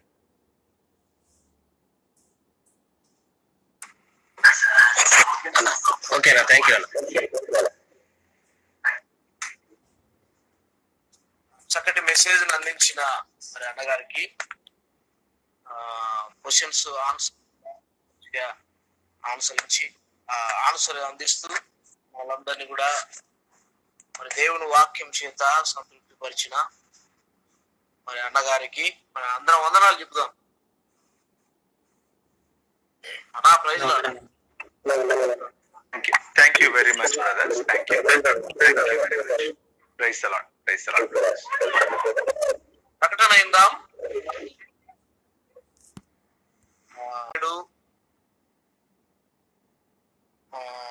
ఏ కార్యక్రమం ప్రారంభం అవుతుంది అయితే మెసేజ్ 40 నిమిషాలకు వర్తమానము స్టార్ట్ అయింది. రేపు మనకు వాక్యం అందించేది హైదరాబాద్ నుండి